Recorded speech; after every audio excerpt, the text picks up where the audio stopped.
Hello CMA final students. Recently, ICMA has released amendments of direct taxation for December 2025 attempt. All those amendments I have simplified and I prepared this simplified material. Whatever the material that you are seeing on the screen, the same material is uploaded in my Telegram channel. Link of the material is also given as description to this YouTube video. You can download the same. The major amendment that came is safe harbor rules. I am going to discuss very clearly safe harbor rules, especially with regard to transfer pricing. Listen this video till the end. Please don't ignore amendments. Chances are there some questions might come from these amendments as well. First, let us start. There are 4 acts: SEBI Act, Securities Contract Regulation Act, Depositories Act, Competition Act. If you violate any of the provisions of the act, for violating provisions of the act, you need to pay penalty. Whatever the penalty that you have paid, that penalty is disallowed under section 37. That penalty is not allowed as deduction. Are you able to understand? So, for not following rules or for not following provisions of Securities Contract Act, SEBI Act, Competition Act, Depositories Act, if you pay any penalty, such penalty is expenditure, but that expenditure is allowed under accounts. That expenditure is not allowed as expenditure, not allowed as deduction under Income Tax Act under section 37. Another important point, how you pay the penalty, that is not relevant. You paid penalty voluntarily, or you have paid penalty after getting notice from department. It is irrelevant, okay, whether you pay penalty voluntarily or you have paid penalty after receiving notice. Whenever you pay penalty, if you pay penalty under these 4 acts, such penalty is not allowed as deduction. Such penalty is disallowed under section 37, okay. Next, 44 BBC, presumptive income for non-residents operating cruise ships. See, you know presumptive taxation, right? 44AD, 44ADA, 44AE. Basically, they are applicable for residents. Even for non-residents also, there are presumptive sections which I have discussed in non-resident taxation in regular class. So, there is one amendment with regard to section 44 BBC. First of all, there should be non-resident, and such non-resident should be engaged in operating cruise ships. Cruise ships means, you know, right, passenger ships. Then only that non-resident is eligible to choose section 44 BBC. Otherwise, such non-resident is not eligible to choose 44 BBC. The point is, if non-resident is operating cargo ships in India, if he is operating cargo ships, he is not eligible to choose 44 BBC. Only if he is operating cruise ships, passenger ships, then only non-resident is eligible to choose 44 BBC. Sir, what if 44 BBC is chosen? We need not calculate his total income. Whatever the freight that non-resident collected, out of freight collected, 20% of the freight will be treated as presumptive income of non-resident. Whether that freight is collected in India or outside India, whatever the freight collected by non-resident is there, that will be out of such freight, 20% will be treated as presumptive income. You can see presumptive income is equal to 20% of amount received in India or outside India by a non-resident or any person on his behalf. Are you able to understand? But some conditions are required to be satisfied. What are those? Must carry more than 200 passengers or have length of greater than or equal to 75 meters and use it for leisure, recreation with dining and cabin facilities. So he is telling the conditions. When which type of cruise ships he should use? He should use a cruise ship which can carry minimum 200 passengers, or that cruise ship length should be either 75 meters or more than 75 meters, and in that cruise ships dining and cabin facilities should be available. Only if non-resident operates such kind of ships, then only he is eligible to choose 44 BBC. Next, must run on scheduled voyages or shore excursions touching at least 2 Indian seaports or the same port twice. That means what? Whatever the cruise ship that he is handling,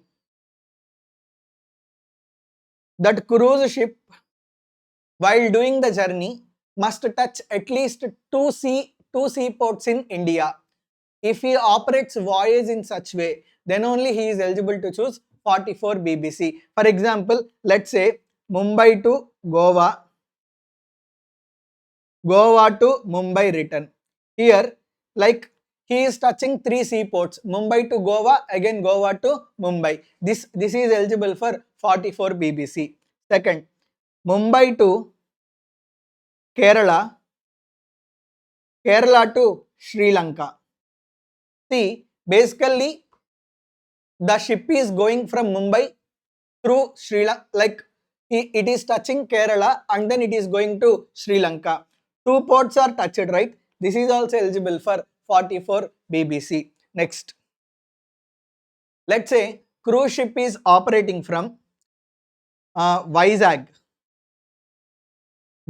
to Sri Lanka, Sri Lanka to Australia. Now, whether this cruise ship is touching two Indian ports? No, it is touching only one Indian port. Is it eligible for 44 BBC presumptive taxation? No, it is not eligible for 44 BBC presumptive taxation. That means if non-resident want to choose 44 BBC with regard to his cruise ships, then whatever the cruise ships that he is operating, that cruise ships must touch at least two seaports in India. Only if you do voyage in such a way, then only that non-resident is eligible to choose 44 BBC, otherwise he cannot choose 44 BBC. Are you able to understand? If he chooses 44 BBC, irrespective of his actual income, 20% of right will be considered as his presumptive income. Are you able to understand? Next, ship must primarily for carrying passengers, not cargo, must follow procedures guidelines issued by Ministry of Tourism or Ministry of Shipping. So these are the conditions. Amendment is these conditions. Next, amendment for business trust compliance. See, normally there will be business trust and there will be unit holders. Business trust can be either real estate investment trust or INVIT, infrastructure trust, correct? Real estate investment trust and INVITs, infrastructure investment trust. Now, see, every year income will be distributed by business trust to unit holders, correct? Income will be distributed by business trust to unit holders. Along with that, every year, whatever the business trust is there, it is required to submit one statement to income tax department and it is also required to submit a statement to unit holders. So, every year it is required to submit one statement of income distributed to unit holders. That means, let's say business trust earned 100 crores. Out of 100 crores, 80 crores is given to unit holders, 20 crores is retained. Okay. Now, business trust has to give details. To whom the details are to be given? Details are to be given to Principal Commissioner of Income Tax or Commissioner of Income Tax in that particular jurisdiction. So, like every year, business trust will submit information to Principal Commissioner stating how much income is distributed to unit holders. In our example, 80 crores is distributed to unit holders. What are the names of unit holders? How much income is distributed to each unit holder? All that information is required to be given by business trust to its Principal Commissioner of Income Tax or Commissioner of Income Tax. Sir, what is the time limit? Due date is, what is the due date? Here due date was given. Due date is 30th June of following financial year. So by 30th June of following financial year, nothing but you can say assessment year. by 30th June of assessment year, every business trust is required to submit information to Principal Commissioner of Income Tax or Commissioner of Income Tax. What is the information that is required to be submitted? Whatever the income distributed to unit holders is there, that information is to be given. How much income is distributed, like how many unit holders are there, for each unit holder, how much income is distributed, all these details are required to be given by business trust to Principal Commissioner of Income Tax or Commissioner of Income Tax. At the same time, business trust is also required to give income details to unit holders. What is due date? Here due date is 15th June of assessment year. Okay. Sorry. For unit holders due date is 30th June. For commissioner due date is 15th June. Please change. For unit holders due date is 30th June. For commissioner due date is 15th June. Are you able to understand? So every year business trust will give income to unit holders. Particulars of income, how much income is distributed, that information is to be given to Commissioner of Income Tax as well as to unit holders. What is the due date for submitting information to Commissioner of Income Tax? Be on or before 15th June of assessment year. What is the due date for submitting information to unit holders? On or before 30th June of assessment year. Are you able to understand? Next, ITR 1, ITR 4. See, normally, if any individual is having capital gain income, previously, if individual is having capital gain income, then he should file ITR 2. But nowadays, provisions are changed. If individual is not having capital gain income, nowadays, even though individual have long-term capital gain under section 112A, which is less than or equal to 1.25 lakhs. In this case, generally, previously, once you have capital gain income, you cannot file ITR 1, you cannot file ITR 4, then you have to choose ITR 2 or ITR 3. But some relaxation is given from financial year 24-25. If you are having long-term capital gain under section 112A, which is less than or equal to 1,25,000. See, it is not taxable, it is exempt. That's why whenever you have long-term capital gain which is exempt, still you can file ITR 1, ITR 4. Still you can file ITR 1 or 4. Are you able to understand? Previously, if you have capital gain, mandatorily you should file ITR 2 or ITR 3. But from financial year 24-25 onwards, if you have long-term capital gain which is less than or equal to 1,25,000, as it is not taxable, if you have only that long-term capital gain, you need not choose ITR 2, ITR 3, you can file ITR 1 or ITR 4. Are you able to understand? Good. Next, section 158 BC. Verification of return of income under section 158 BC. You know block return, block assessment, right? Whenever block assessment is done, you have to file ITR of current year plus last 6 years block period. For block period, we need to file the ITR. So whenever you file ITR for block period, that return is required to be verified. Okay. So if block assessment ITR is filed by person who are required to get audited under 44AB, company, political party, if these three persons are filing blocked ITR, like block assessment ITR, that return is required to be verified only through digital signature, only through DSC. Remaining persons, if they are filing block assessment ITR, they can file ITR either with DSC or OTP, electronic verification code, Aadhaar linked mobile number. For Aadhaar linked mobile number, OTP will be sent. If that OTP is given, automatically verification is done. Are you able to understand? That means what? Once when you are filing block assessment ITR, in that case, if company is filing block assessment ITR, political party is filing block assessment ITR, or anyone who is required to get audited, if they are filing block assessment ITR, in these three cases, you cannot do OTP verification. Mandatorily, you should do verification through digital signature. In remaining cases, you have an option either DSC or through OTP verification. Are you able to understand? Recently, one amendment came with regard to section 206C1F TCS section. Whenever you buy luxury goods, when can we call a good as luxury good?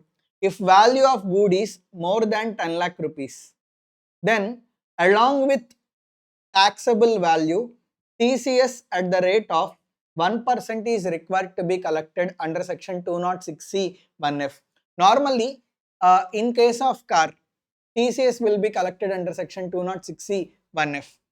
But here luxury goods are also specified: wristwatches, art pieces, collectibles, yachts, boats, helicopters, sunglasses, bags, shoes, sportswear, equipment, home theater systems, horses used for racing or polo.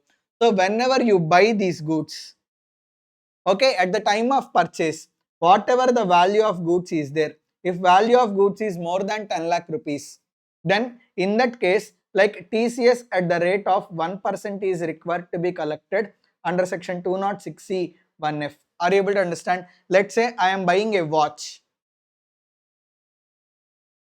Rolex watch. Let's say Rolex watch value is 30 lakhs. It is more than 10 lakhs now. So along with Rolex watch, TCS at the rate of 1% is required to be collected. How much? 30 lakhs into 1%? 30,000 is required to be collected. So total value will be 30 lakh 30,000. Are you able to understand? So whenever these luxury goods are purchased, if value of those luxury goods is more than 10 lakh rupees, along with the taxable value, additionally TCS is required to be collected at the rate of 1%. Okay. Now we will discuss safe harbor rules, the big amendment in December 25 examinations. See what these safe harbor rules mean. First of all, whether transfer pricing is complicated or not. Obviously transfer pricing is complicated. Is there more scope for litigation in transfer pricing or less scope for litigation? Answer is there is more scope for litigation, because I will tell I am following comparable uncontrolled price method. Assessing officer will come, he will tell no, you should not follow cup method, he will tell you should follow transactional net margin method. I use some data, he will tell another data is to be used to calculate arm's length price. So there is more of litigation involved when it comes to calculation of arm's length price. That's why department came up with one concept called safe harbor rules. Under safe harbor rules, for around 11 transactions, there are 11 transactions that are given here. For these 11 transactions, department will tell some percentage. Department will tell some margin. When you are selling goods to your associated enterprise, if you apply at least that much margin, then whatever the price that you are determining, whatever your transaction price is there, your transaction price itself will be accepted by department as arm's length price. For example, software services are there. If you are providing software services to your associated enterprise, what is safe harbor here? Safe harbor is 17%.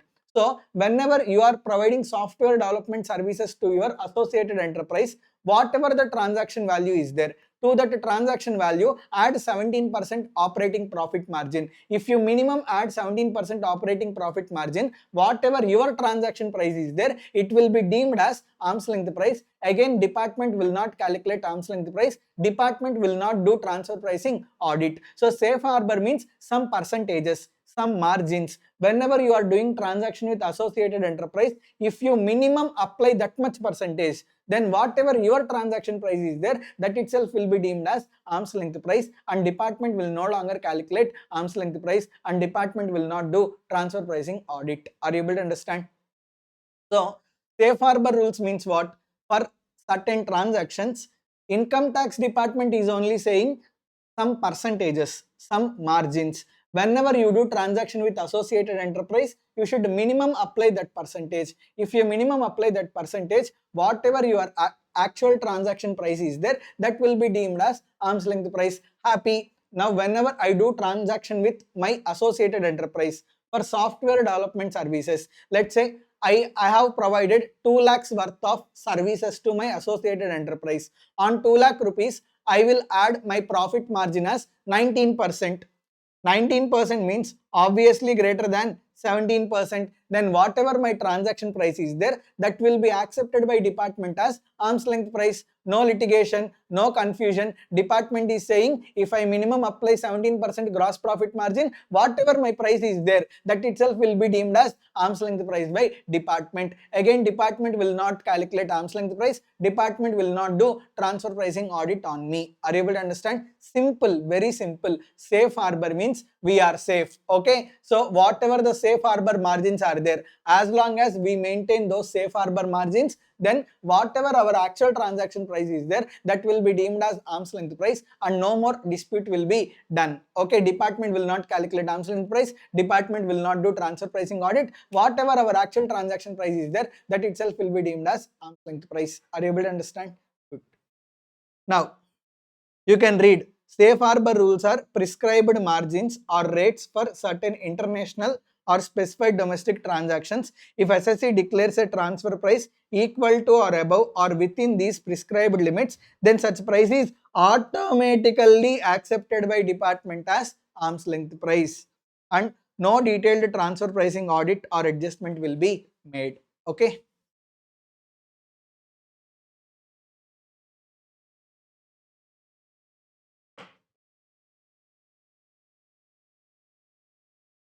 Next, if SSC wants, he need to file application and he need to opt for safe harbor rules. It's not like by default safe harbor rules are not applicable. For example, I am doing international transactions. For me, whether automatically safe harbor rules are applicable? No. I have to keep application to department. Only if I keep application to income tax department, then only safe harbor rules are applicable to me. Otherwise, safe harbor rules are not applicable to me. Are you able to understand? So you can see procedure to opt for safe harbor rules. Form 3CEFA is to be filed with assessing officer on or before ITR due date for that assessment year if opting for 1 year only. For the first year if opting for multiple years together. For example, for financial year 24-25, I want to apply for safe harbor rules. Okay, now first of all, I should file ITR of financial year 24-25. After filing ITR only, I will get option to apply for safe harbor rules. For example, for financial year 24-25, what is the assessment year? Assessment year is 25-26. What is ITR due date? ITR due date is ITR due date is 30th November of 2025. Before 30th November, I should file ITR. I should file ITR of 24-25 plus I need to make application for safe harbor rules. That means what?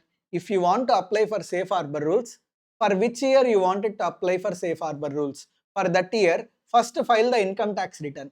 Only after filing income tax return, you will get an option to apply for safe harbor rules. And whatever this application is there, this application should be filed before ITR due date. Okay, should be filed before ITR due. That means it should be filed before 30th November 2020. Did you get clarity? Sir, for how many years I can make application for safe harbor rules? See, you can make option 1, you can make application for 1 year. You can make application for multiple years. Okay, If you apply for 1 year, then the year for which you are applying for safe harbor rules, for that year you should file ITR, and then only you will become eligible to apply for safe harbor rules. For example, for 24-25 I wanted to apply for safe harbor rules. For 24-25 I should file my income tax return, and after filing income tax return I can make application for safe harbor rules, that too before ITR due date, before 30th November 2025. Are you able to understand? If I am applying for multiple years, okay, then first year ITR due date. Whatever the first year ITR due date is there, before that only I should file ITR of first year, plus I should make application for safe harbor rules. Did you understand? Did you get clarity? So, primary condition, the year in which you are applying for safe harbor rules, for that year mandatorily you should file income tax return. Only after filing income tax return you can make application for safe harbor rules. That too, application should be filed before ITR due date. Then only that application will be accepted by department. Okay. You can see ITR must be filed on or before the date for submitting Form 3CE FA. Once validly exercised, safe harbor option remains in force for period mentioned in the form or maximum 3 years, whichever is earlier. Let's say you made application for 5 years. So 5 years or 3 years, whichever is earlier. That means max for 3 years, safe harbor rules are applicable. Are you able to understand? So like even though you make application for more than 3 years, only for maximum 3 years, safe harbor rules are applicable. Next, SSC can opt out any time by giving written declaration to assessing officer for that year. Next, 3% tolerance adjustment.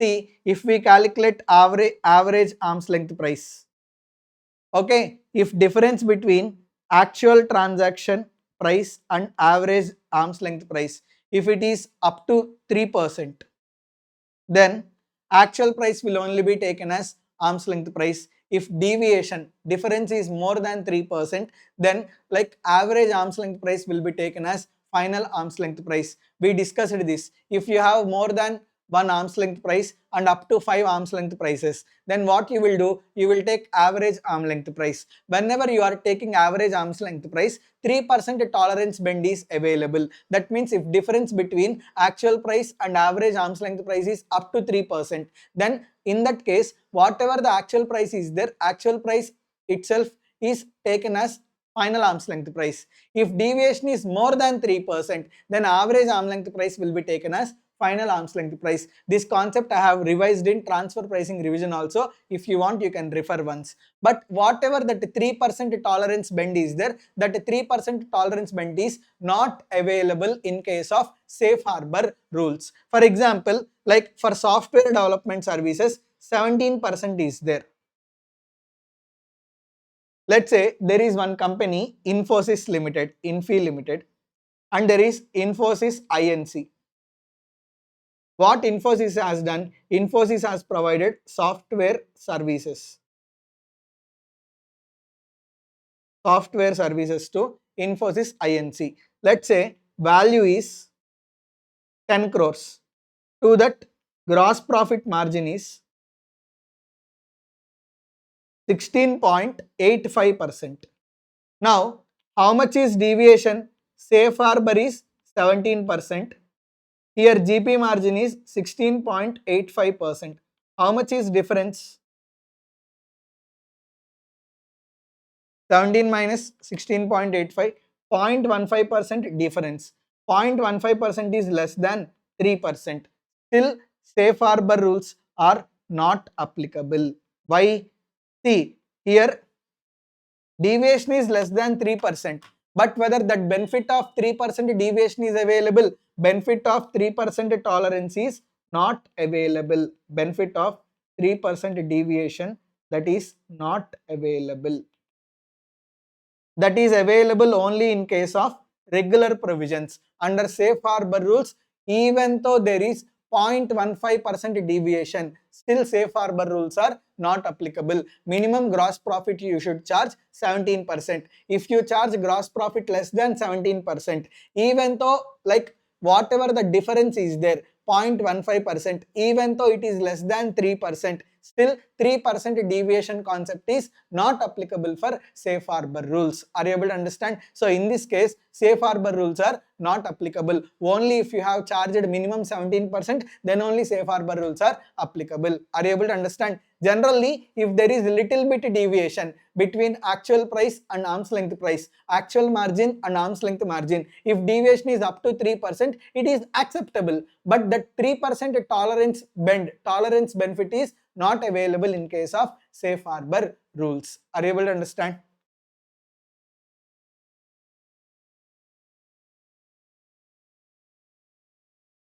Next, even though safe harbor rules are exercised, still you are required to maintain transfer pricing documentation. You need to obtain chartered accountant's report. Then only you are eligible. Otherwise, you are not.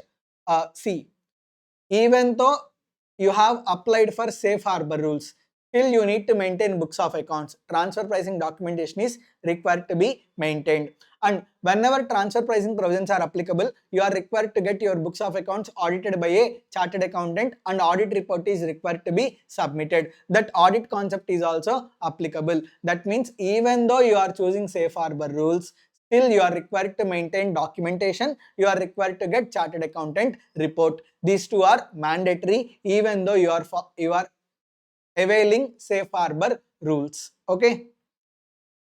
The validly exercised safe harbor option will remain effective for a period of maximum 3 years. Next, if associated enterprise is in low tax country or no tax jurisdiction or notified jurisdictional area, safe harbor rules do not apply. What do you mean by this?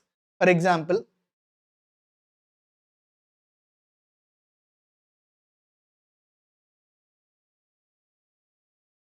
let's say there is one company, TCS Limited. It is basically Indian company.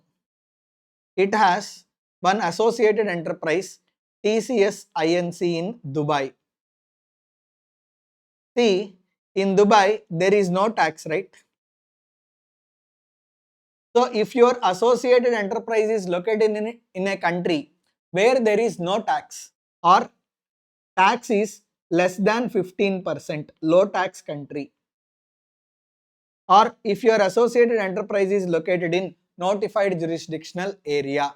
So, whenever you do transaction with these type of persons, safe harbor rules are not applicable. Are you able to understand? So, the thing is, you are doing transaction with your associated enterprise. Where your associated enterprise is located? Your associated enterprise is located in no tax country or low tax country. When can we call a country as low tax country? If tax is less than 15%, then we call such country as low tax country or notified jurisdictional area. So in these three countries, if your associated enterprise is located, with that associated enterprise, if you do transaction, then safe harbor rules are not applicable. Are you able to understand? Safe harbor rules and mutual agreement procedures, MAP, are mutually exclusive. What do you mean by this? If you follow safe harbor rules, mutual agreement procedure is not applicable. If you do not follow safe harbor rules, then mutual agreement procedure is applicable. That means you can choose only one. Either choose safe harbor rules or choose mutual agreement procedure. Any one only you can choose. You cannot choose both. Are you able to understand? So that's the last point. Safe harbor and mutual agreement procedure are mutually exclusive. Now let us see the safe harbors for these 11 cases. Only these 11 cases are notified for safe harbor rules. Let us see one by one. So the thing is, whenever you are doing software development services with your associated enterprise, remember only software development services, research and development services are not treated as software development services. So you are providing software development services to your associated enterprise. What you have to check? You have to check your aggregate international transaction. If aggregate international transaction is less than or equal to 100 crore, then safe harbor is minimum 17% operating profit margin. That means greater than or equal to 17% operating profit margin on operating cost. Minimum, if you maintain 17% of operating profit margin, then whatever your actual transaction price is there, that itself will be deemed as arm's length price. Next, if aggregate international transaction is more than 100 crores but less than or equal to 300 crores, okay, in that case, safe harbor is minimum 18% operating profit margin on operating cost. Let's say, like you have provided 400 crore worth of software services to your associated enterprise. On 400 crores, additionally you should add profit. How much is profit margin, profit percentage? 18% operating profit margin on operating cost. If you minimum add 18% GP margin, then your transaction price itself will be deemed as arm's length price. Department will not calculate arm's length price. Department will not do any transfer pricing audit. Are you able to understand? If you are into IT enabled services, nothing but BPO services, business process outsourcing services, then also same. If your aggregate international transactions are less than or equal to 100 crores, minimum you should add 17% gross profit margin. If aggregate international transactions are greater than 100 crores but less than or equal to 300 crores, minimum operating profit margin is 18%. Very simple. Software development services, BPO services. If you are providing these two services to your associated enterprise, generally minimum you should add 17% operating profit margin. Then your transaction price will be taken as arm's length price. But if value of international transaction is more than 100 crores but less than 300 crores, in that case, minimum you should add 18% as GP margin. Then only your transaction price will be deemed as arm's length price. Knowledge process outsourcing services. Now, knowledge process outsourcing services means HR services, engineering and design services,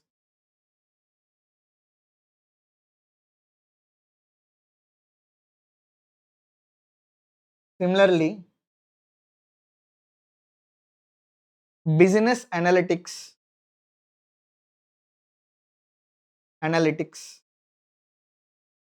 market analytics, business analytics, financial analytics,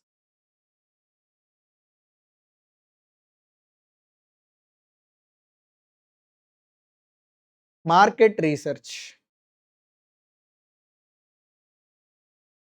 If these type of services are provided to your associated enterprise, and then value of international transaction should be less than or equal to 200 crores. Sir, what if value of international transaction is more than 200 crores? If value of international transaction is more than 200 crores, then safe harbor rules are not applicable. Safe harbor rules are applicable only if value of international transactions are less than or equal to 200 crores. Then how much is operating profit margin? It is dependent upon employee cost. If employee cost as a percentage of operating expense is less than 40%, then minimum, what is safe harbor? Safe harbor is minimum 18%. If employee cost is greater than 40% but less than 60%, then minimum safe harbor is 21%. If employee cost is more than 60%, then minimum operating margin is 24%. What do you mean by this? Let's say there is a company in India, A Limited, that is providing knowledge process outsourcing services to its associated enterprise, AINC. In this case, A Limited is providing KPO services to AINC. In this case, for example, total cost of services is 25 crores.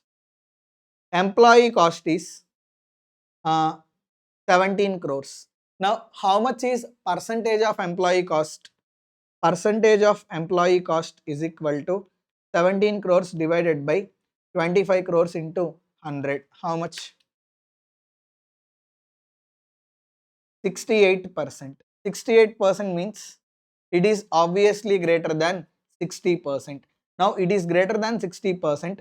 Whatever the total cost is there, on this total cost, you will add operating profit margin, right? That operating profit margin should be greater than or equal to 24%. Let's say operating profit margin is 26%. 25 crores into 26%. 6.5 crores. How much profit you charged? Profit you charged is 26%, which is more than 24%. Now whatever 31.5 crores is there, this itself will be treated as arm's length price. Are you able to understand? That means what? Whenever you are providing knowledge process outsourcing services to your associated enterprise, then based on employee cost, operating profit margin safe harbor is defined. If your employee cost is up to 40% of total cost, minimum you should add 18% margin.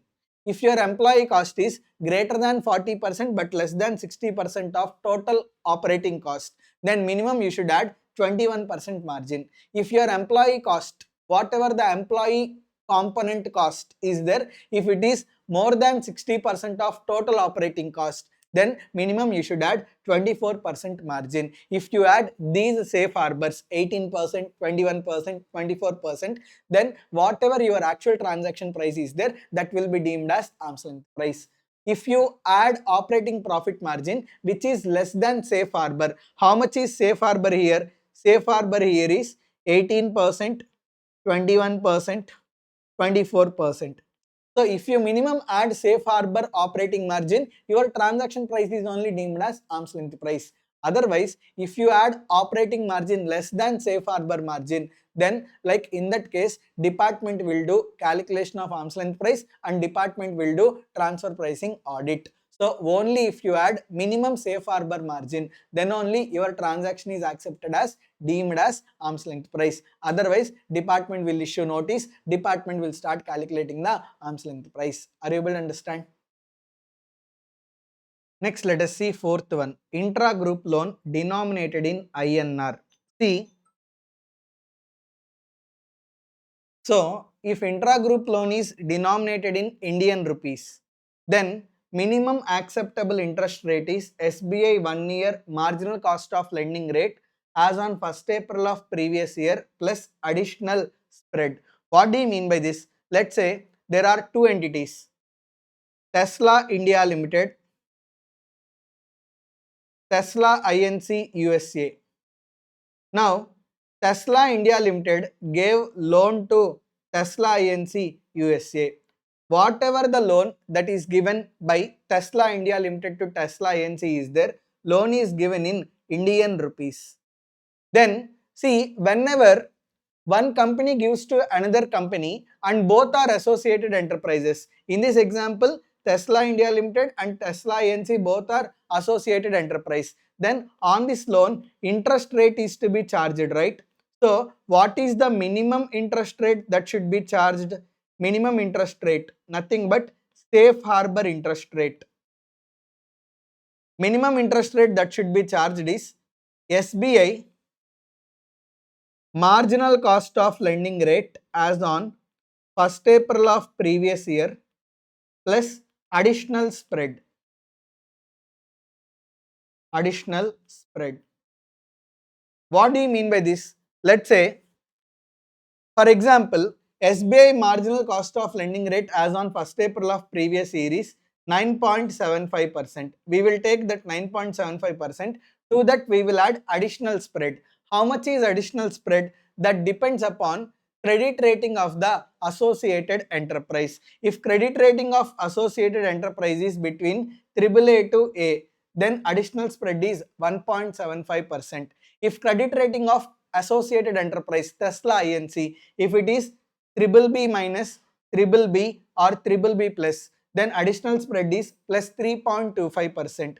If credit rating is between BB to B, then additional spread is 4.75%. If credit rating is between C to D, then additional spread is 6.25%. For example, here Tesla Inc. credit rating is BB. How much is credit rating? Credit rating is BB. Then how much is additional spread? Additional spread is 4.75%.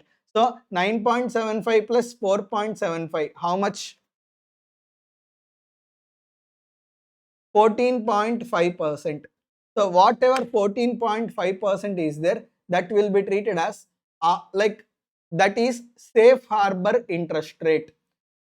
So if Tesla India Limited minimum charges 14.75% interest from Tesla Inc., then whatever the interest that is collected is there, that interest itself will be treated as arm's length price. It will be deemed as arm's length price. Department again will not calculate arm's length price. For example, here in this Tesla Limited charged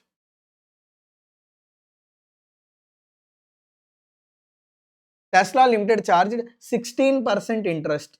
16% interest here is more than 14.5% interest. As it is more than 14.5% interest, whatever 16% interest is there, that itself will be deemed as arm's length price. Are you able to understand? So whenever you give loan to your associated enterprise, and if loan is given in Indian rupees, then how much is minimum interest rate that should be charged? Minimum interest rate is equal to SBI marginal cost of lending rate plus additional spread. Whatever additional interest rate, additional spread is there, that is dependent upon credit rating of associated enterprise. If credit rating is between AAA to A, then additional spread is 1.75%. If credit rating is BBB, BBB minus, BBB plus, then additional spread is 3.25%. If credit rating is between BB to B, then additional spread is 4.75%. If credit rating is between C to D, then additional spread is 6.25%. If there is no credit rating to associated enterprise and value of international transaction is less than 100 crores, then additional spread is 4.25%. Okay, don't worry. Hardly MCQs may be asked from safe harbor rules. Descriptive question will not be asked. So try to remember the rates to the extent possible. And I don't think this much depth he will ask in the examination. But as he gave the amendments, it is my duty, it is my responsibility to teach you the amendments. So whenever any loan is given to associated enterprise in Indian rupees, what is minimum interest rate? SBI marginal cost of lending rate as on 1st April of previous year plus additional spread. Intra-group loan less than or equal to 250 crores denominated in foreign currency. Did you observe the difference? For 0.4, denomination is in INR, Indian rupees. For 0.5, denomination is in foreign currency. Are you able to understand? What is minimum acceptable interest rate? Minimum acceptable interest rate is equal to reference rate for that foreign currency as on 30th September of previous year plus additional spread. How much is additional spread? That depends upon credit rating of associated enterprise. If credit rating is AAA to A minus, additional spread is 1.5%. If credit rating is BBB, BBB plus, BBB minus, additional spread is plus 3%. If there is lower credit rating, additional spread is 4%. But what is the major doubt? Major doubt here is reference rate for that foreign currency. What is reference rate for that foreign currency? That I am going to tell you. For 5A and 5B, reference rate of foreign currency means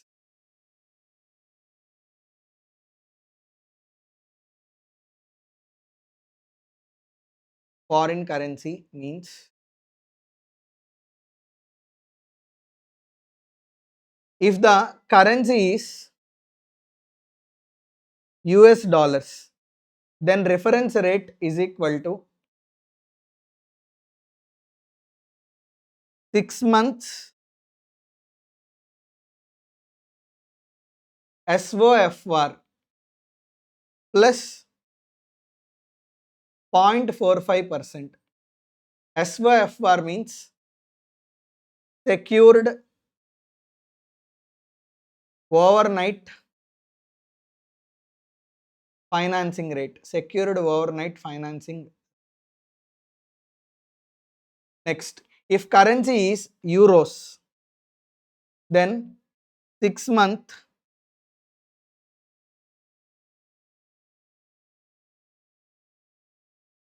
EUR IBOR. What do you mean by this? Europe interbank offer rate. Europe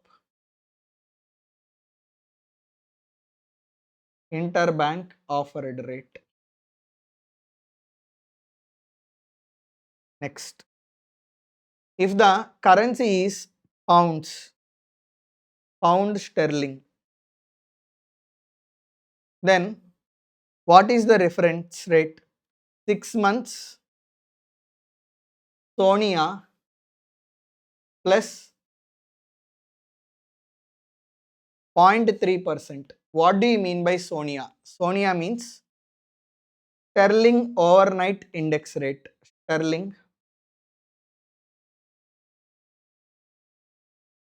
overnight index average. Next, if currency is Japanese yen,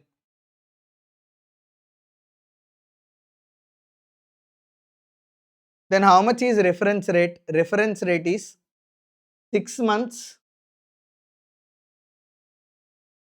TORF plus 0.1%. TORF means Tokyo term risk-free rate. Tokyo term risk-free rate. Australian dollars.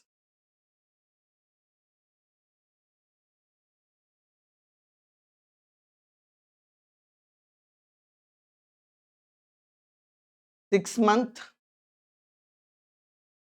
BBSW. BBSW means bank bill swap rate.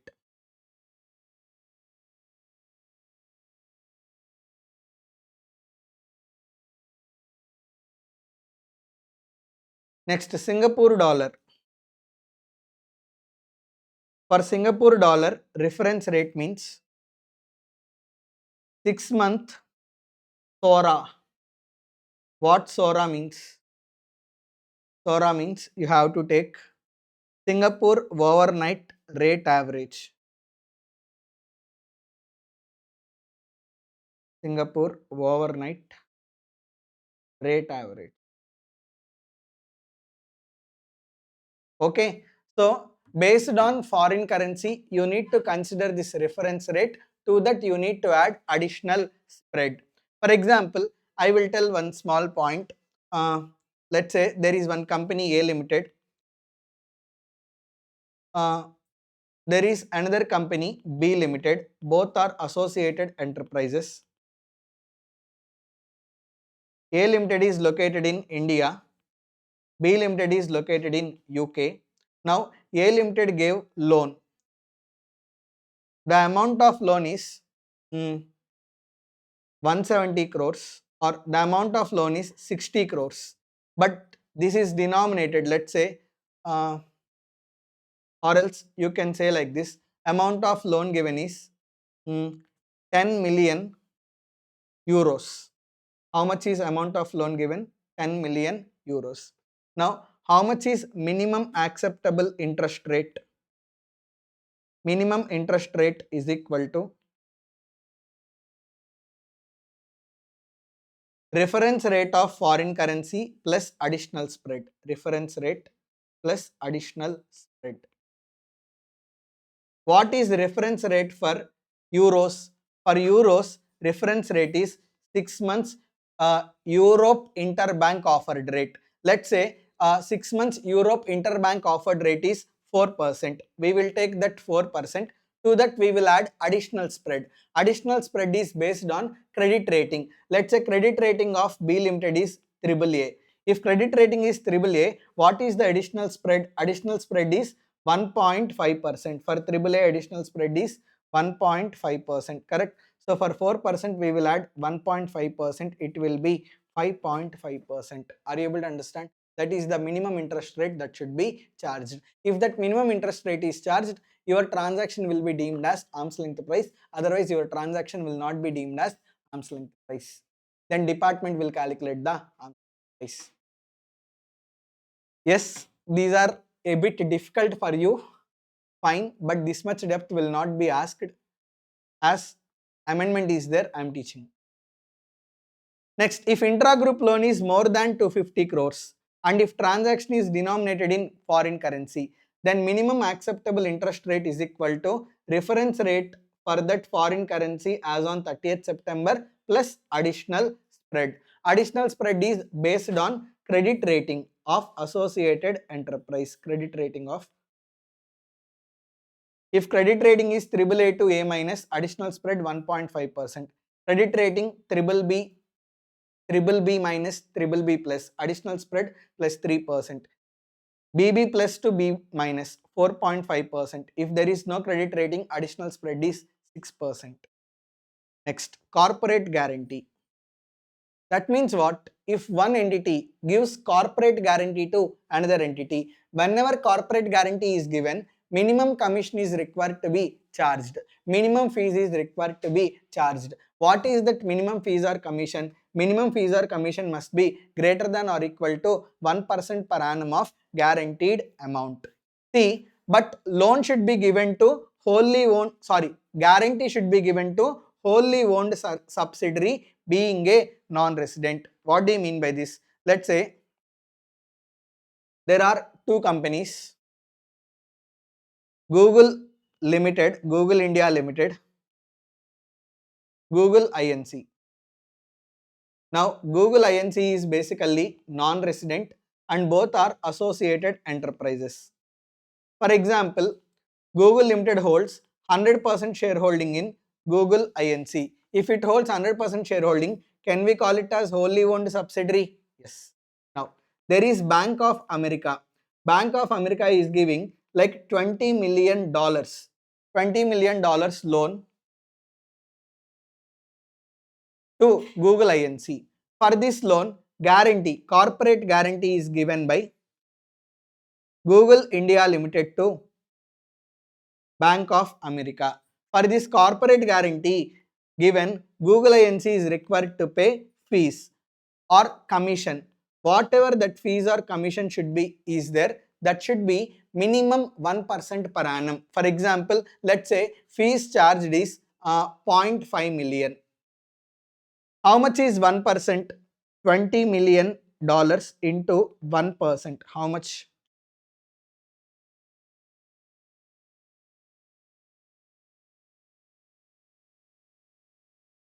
It will be $2 lakh.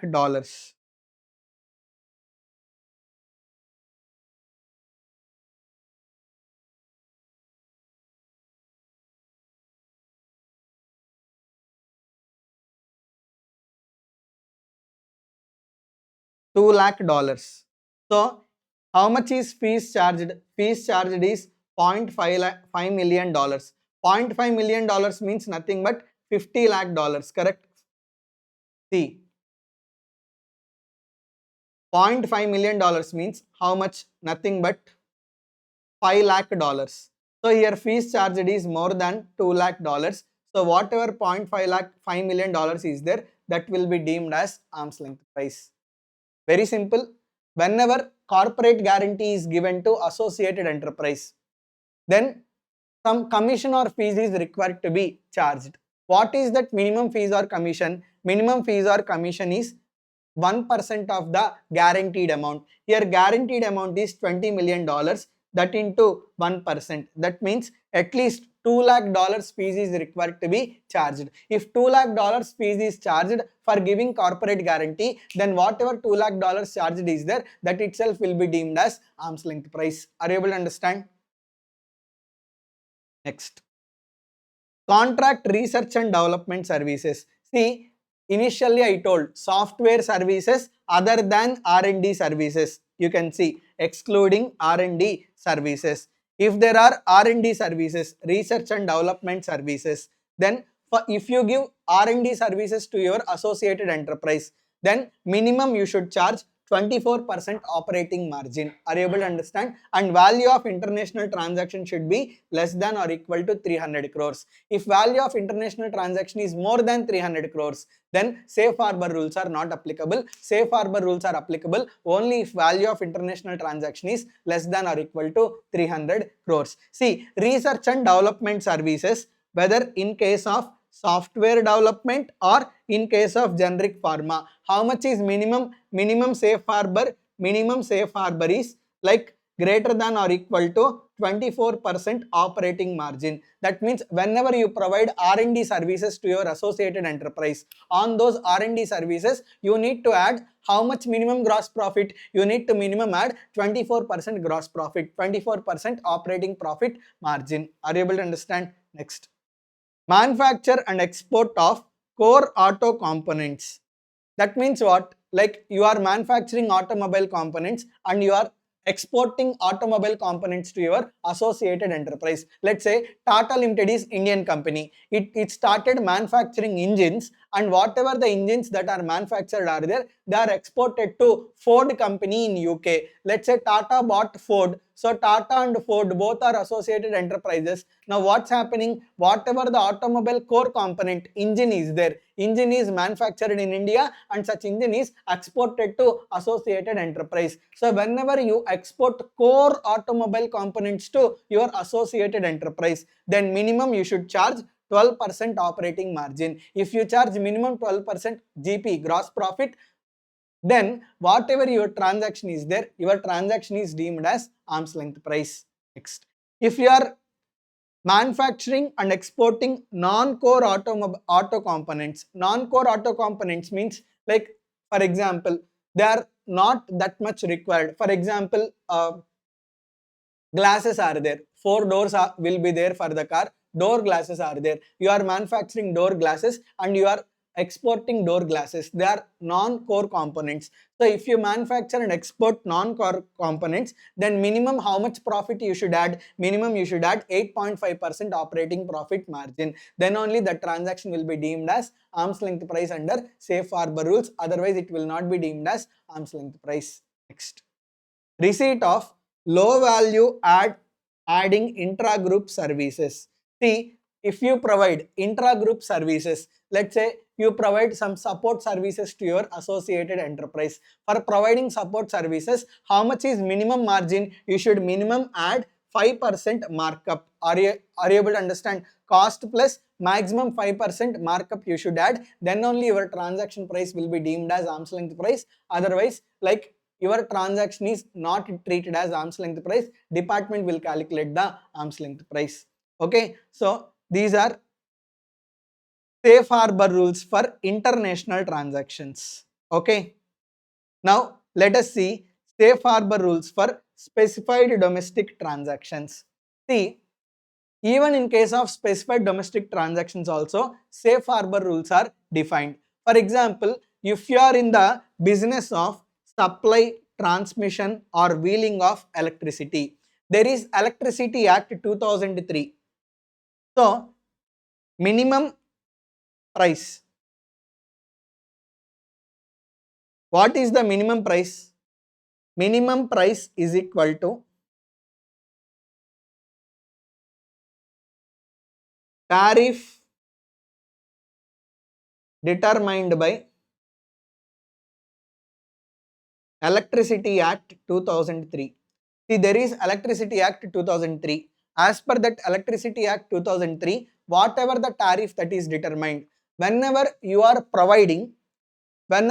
supplying electricity to your related party, or whenever you are supplying electricity to your associated enterprise, you should minimum charge tariff determined by Electricity Act 2003. If you minimum charge tariff determined by Electricity Act 2003, that price itself will be deemed as arm's length price. Otherwise, department will issue notice and department will calculate the arm's length price. I will tell one example. Let's say there is one company, APSPDCL. It is engaged in manufacturing and distribution of electricity. Let's say it supplied electricity to electricity to state government.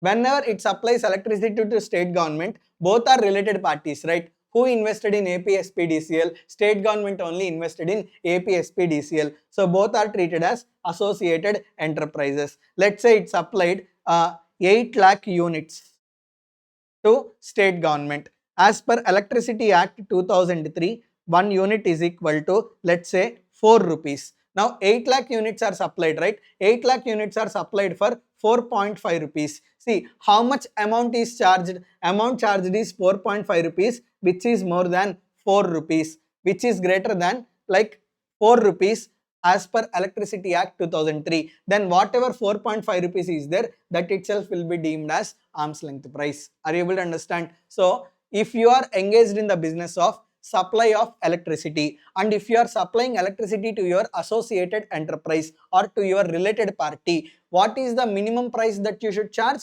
Minimum price is equal to tariff determined by Electricity Act 2003. Are you able to understand? Next, purchase of milk or milk products. See, you are supplying milk to your related party, or you are buying milk or milk products from your related party, then like cooperative society will determine, you can see, price fixed based on quality irrespective of the quantity, shareholding or voting power, and declared transparently in public domain by cooperative society. So if you are buying milk or milk products,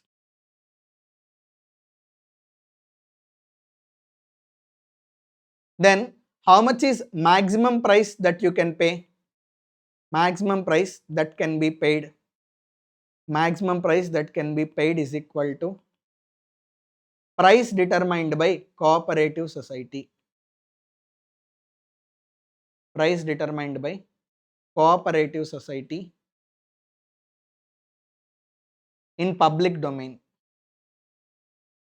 For example, every day based on quality of the milk, milk rate will change. Today, whatever the milk rate that is determined by cooperative society is there, maximum you can pay that much price only for buying the milk or milk related products from your related party. If you pay any extra price, then it will not be accepted as arm's length price. Maximum you can pay price fixed by cooperative society. You can see if above conditions are met, declared transfer price will be deemed as arm's length price under safe harbor. Next, other amendments, small amendments only. No TDS under section 194 EE on withdrawal of amount from National Savings Scheme 80 CCA 2A by an individual. What do you mean by this? Whenever, see, you have withdrawn money from National Savings Scheme. Whenever you withdraw money from National Savings Scheme, they are not required to deduct TDS under section 194 EE. Are you able to understand? So, if individual is withdrawing money from, remember the scheme, National Savings Scheme, whatever the amount that is withdrawn is there, from such withdrawal, TDS is not required to be deducted under section 194 EE. Next, person allotted PAN using Aadhaar enrollment ID before 1st October 24 must intimate Aadhaar to income tax department by 31st December 25. See, nowadays if you want PAN, then you have to apply for PAN. You have to make application for PAN. Along with PAN, if you give Aadhaar number, then only PAN will be allotted to you.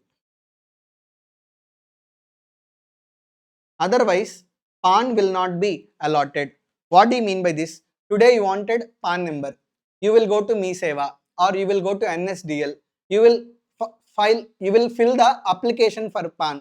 After you fill application for PAN, then once you finish filling the application, along with that application, you should give Aadhaar number. Only if Aadhaar number is given, then only PAN number will be allotted to you. Otherwise, PAN number will not be allotted to you. Previously,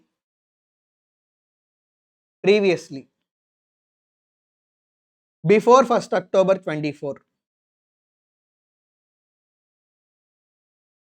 you did not have Aadhaar. You have no Aadhaar number. If you do not have Aadhaar number, then you should apply for Aadhaar. Apply for Aadhaar. Whenever you apply for Aadhaar, there will be application number. That application number is also called as Aadhaar Enrollment ID. Aadhaar Enrollment ID.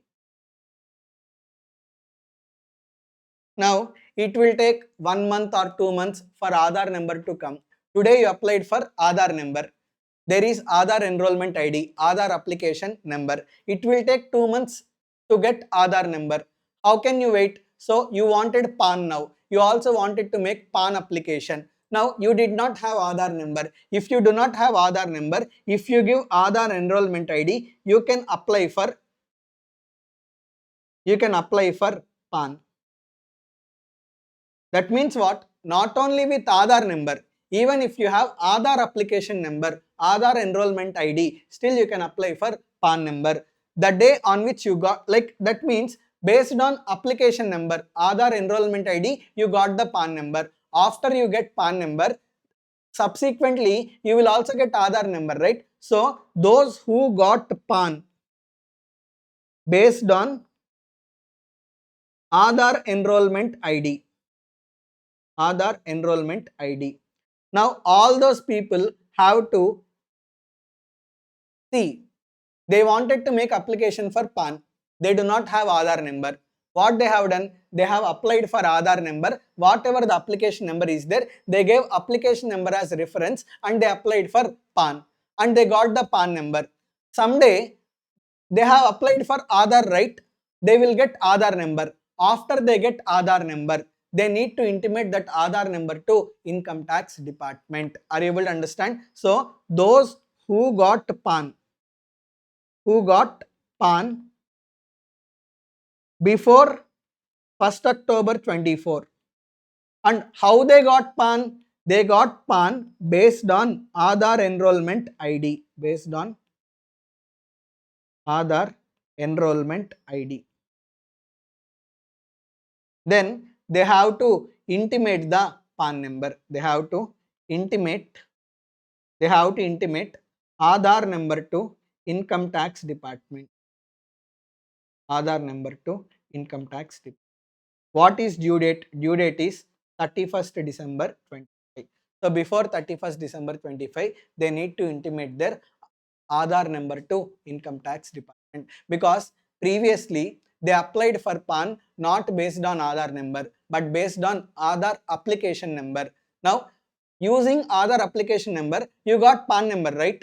Subsequently you will get Aadhaar number. Whenever you get Aadhaar number, you should inform that Aadhaar number to Income Tax Department before 31st December 25. So those who got PAN before 1st October 24 and they got that PAN based on Aadhaar enrollment ID, they are required to intimate that Aadhaar number to Income Tax Department before 31st December 2025.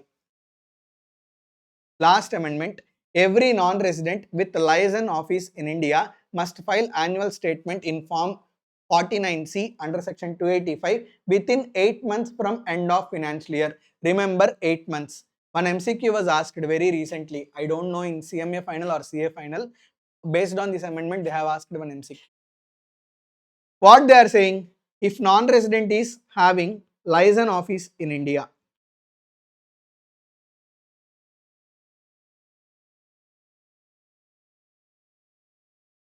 license office in India, then annually they are required to submit statement to Income Tax Department.